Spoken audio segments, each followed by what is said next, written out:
kali ini kita akan membahas sedikit tentang generasi Z, dan ini adalah video kedua dari Rumah Maron. Dan sobat Maron harus jangan lupa nonton video ini sampai selesai ya. Oke. Nah, perkenalkan di sini saya sebagai host, nama saya Sumono, dan ini adalah bintang tamu kita, narasumber kita. Namanya siapa Mas? Nama saya Muhammad Abid. Muhammad Abid. Sekarang kesibukannya apa ya Mas? Sebenarnya ya kesibukan pertama itu sekolah Mas. Sebagai pelajar, dan yang kedua aktivitas organisasi di Muhammad. Berarti sampai dari organisasi ya Mas? Ya. Kalau boleh tahu ikut organisasi apa aja Mas? Saya masih di Ontong paling anak-anak. Anak-anak ya. PM. Oh, berarti paling bawah. Paling bawah di tingkat Ontong. Namanya kan ya Mas ya. Tapi kalau nanti kita naik ke lebih lanjut setelah IPM itu nanti kemana? Mungkin nanti saya mungkin ikut ke mahasiswa. Oh ya. MM ya Mas ya. Oke, itu ya namanya Mas Adib, beliau dari Jepara dan mengikuti organisasi IPM tingkat pelajar. Oke, kali ini pada episode kedua kita akan membicarakan terkait generasi muda saat ini, atau mereka itu dikatakan sebagai generasi Z. Ya, memang betul Mas. Kita itu sebenarnya generasi Z. Oke, sebenarnya itu memang Mas, kalau saya ini juga termasuk generasi Z. Nah, sebenarnya ada pertanyaan menarik ya Mas untuk pertemuan kali ini. Apa sih yang membuat Mas Adib itu kesal terhadap generasi Z saat ini? Oke, yang pertama itu Mas, yang pertama itu generasi Z itu aktivitasnya itu Iya. tidak ada kebermanfaatan dari yang lain. Contohnya mereka lebih fokus ke diri sendiri, tanpa ke sosial dan lain. Ya, jadi gini Mas Adi, sebenarnya ada satu teori, tapi saya lupa namanya. Kalau nggak salah itu teorinya Cogito ergo sum. Saya lupa ini teorinya siapa, tapi teorinya itu mengatakan bahwa ketika aku berpikir maka aku ada. Nah, menurut Mas Adib itu dengan teori itu kalau bisa dilihat dengan generasi saat ini itu bagaimana? Oke, mungkin itu Mas, Gen Z itu mereka hanya memikirkan dirinya sendiri. Nah, seharusnya teori tadi bagaimana kalau aku berpikir maka aku ada. Nah, itu seharusnya mereka menggunakan pikiran bahwa hidup itu di dunia itu nggak hanya tentang kita. Iya, memang kita. Nggak hanya tentang kita aja. Mungkin kita ada sahabat dan lain-lain juga, itu perlu kita ada interaksi di sana. Dan juga kalau saya sambungkan ke hadis Rasulullah ya, itu kan ada juga khairun nas anfa'uhum linnas. Sebaik-baik manusia kan yang bermanfaat bagi manusia. Teori tadi seharusnya Gen Z harus mampu untuk berpikir kalau dirinya itu harus bermanfaat bagi manusia. Dan juga adanya perlu kesadaran pada hati nurani Gen Z itu loh, supaya bagaimana bisa berpikir tidak hanya memikirkan diri sendiri. Iya, tapi terkadang kan saat ini sebenarnya generasi saat ini itu mereka tidak berpikir atau bagaimana ya Mas, karena mereka itu mengalami dilema, kebingungan dalam menjalani kehidupan. Nah, kalau menurut teori tadi itu seperti kontras. Ketika aku berpikir maka aku ada. Dan hal itu berarti aku menyadari eksistensiku atau bagaimana ya kalau kita berpikir, dan ketika berpikir kita ada. Oke, kalau gimana? Teori kan kalau kita berpikir dan bagaimana kita berpikir, nah kita suatu melakukan melakukan konten tadi, kita berpikir tadi, kita seolah menggambarkan bahwa ini apa ada. Dan eksistensi manusia itu kan berpikir, maka dia ada. Maka Genji harus mampu untuk berpikir tujuan apa untuk dia diciptakan dan untuk apa dia dilahirkan di dunia. Ya, berarti manusia hidup di dunia ini itu punya tujuannya masing-masing ya Mas ya. Dan mereka itu harus paham dengan dirinya sendiri. Dan kalau kita melihat teori itu hampir sama Mas, ya kan? Ya. Yang berpikir aku ada berarti aku sadar bahwa aku ini hidup menjalani kehidupan dan mempunyai tujuan. Nah, ada satu tokoh filosof pada saat Yunani kuno. Ya.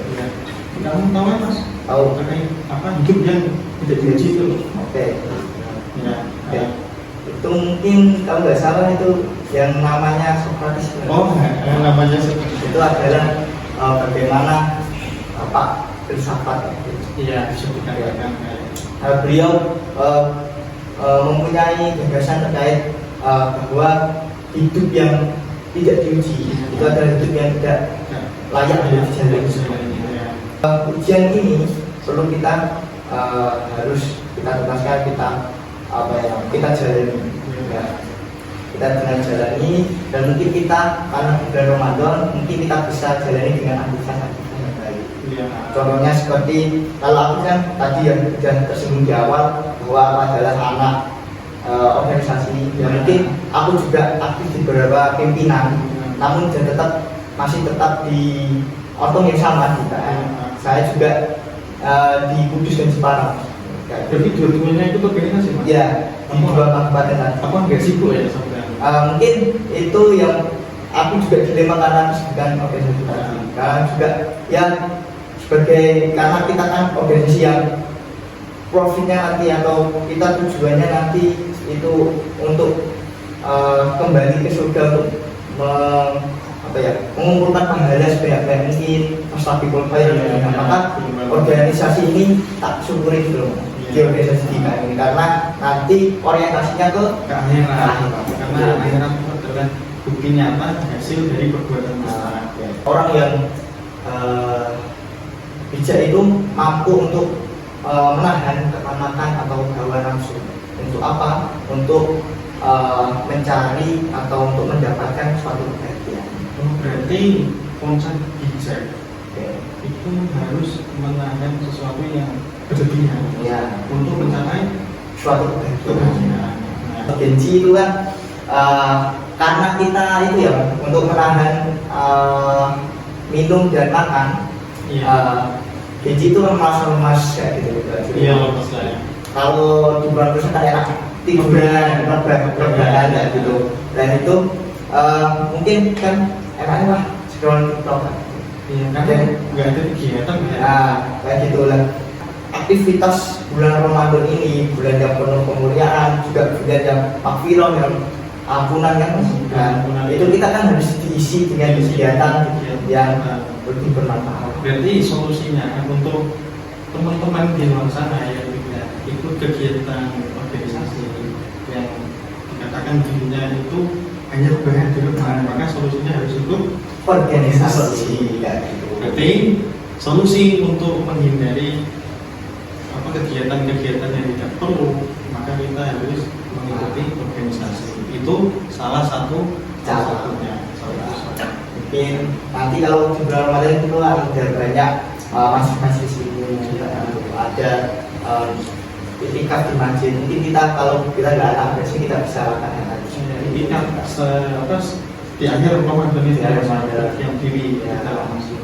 Oke. Ada satu pertanyaan ini Mas. Apakah ketakwaan itu bisa menjadi ukuran kebahagiaan bagi manusia Mas? Oke. Mungkin ini tak jawab melalui filsuf nilai Mas. Ya. Ada juga yang ini muridnya Socrates. Muridnya Socrates yang namanya Plato. Oh, namanya Plato. Teorinya tentang apa Mas? Teorinya itu dia menggagas terkait dunia idea. Dunia idea. Oh iya. Dunia idea. Bagaimana kita di dunia ini kita ibaratkan kita masih berada di dunia fisik masih berada di dunia yang sifatnya sementara, fana ya Mas ya ya. masih fana, masih kalau ada orang itu yang carut marut kayak gitu. Berarti dunia itu hanya materi Ya. Nah, juga ada dunia fisik dan ada yang namanya dunia IT. dunia IT Ya. dunia fisik sama dunia IT ya. Nah, mungkin dunia IT ini mungkin tempat kita nanti kembali. Tempat kita kembali dari dunia materi. Dunia materi dari dunia fisik tadi. Dimana kita kembali ke dunia yang kekal, yang nyata. yang nyata yang sesungguhnya. Berarti kita ini tuh sebenarnya dengan satu bagaimana? Ya, mungkin itu bayangan dan kita akan, kalau saya ibaratkan dunia tadi seperti surga atau surga yang kekal, yang mempunyai kekalahan di dalam. Mempunyai kekalahan. Bagaimana kita melakukan di dunia fisik ini untuk nanti kita keluar atau kita ambil di dunia nyata, di dunia kita. Oh, berarti dunia materi itu adalah dunia amal untuk perjuangan Untuk kita menuju ke dunia untuk mendapatkan hasil di akhirat nanti. Katanya Pak Ru itu disebut dengan dunia. Ya, oke. Nah, mungkin itu ya, kita sudah mendapatkan sedikit banyak terkait dengan jawaban-jawaban yang mungkin bisa membantu kawan-kawan generasi Z saat ini dengan pandangan-pandangan tokoh seperti Plato, Socrates dan sebagainya. Nah, oke, makasih ya Kak Adib ya sudah memaparkan sebagian dari materi-materi terkait harapan-harapan untuk generasi Z saat ini agar mereka itu menjadi lebih baik, lebih terarah. Dan mudah-mudahan dengan pembahasan yang disampaikan Kak Adib, kita mengalami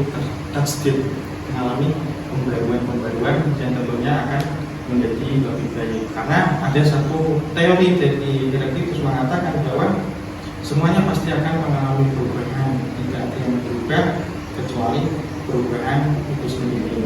Oke.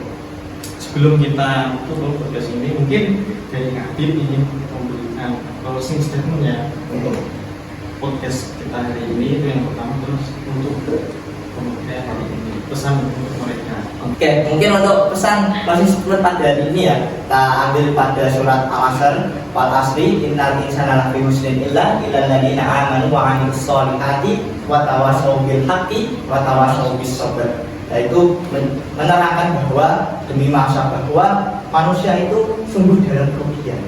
Dalam kerugian. Ya, dalam kerugian. Mungkin kalau hari ini hari esok kita sama dengan hari ini, maka kita tergolong orang yang rugi. Orang-orang yang celaka itu ya. Dan kalau hari esok lebih parah daripada hari ini, itu kalau kita yang namanya celaka atau bangkrut. Berarti celaka yang ini ya, lebih dari rugi ya, gitu. lebih dari rugi. Dan seharusnya kita selaku manusia kalau memang ingin beruntung, kita hari esok harus lebih baik daripada hari ini. Oh iya, berarti besok itu kita harus lebih baik daripada hari ini. Dengan apa? Dengan kita saling menasihati dalam amal soleh dan menyampaikan kebenaran dan mengajak kebenaran. Dan juga dalam hadis Rasulullah juga disebutkan tadi bahwa manusia yang baik itu ya yang mampu bermanfaat bagi yang lain. Baik umat ya. Umat terbaik yang dilahirkan untuk manusia. Oke, baik, terima kasih Kak Adib sudah memberikan Terima kasih. pembahasan tentang generasi dan mudah-mudahan memberikan harapan baik untuk kita semua. Oke, saya Muhammad Adib, kami pamit undur diri. Salam Mahamas.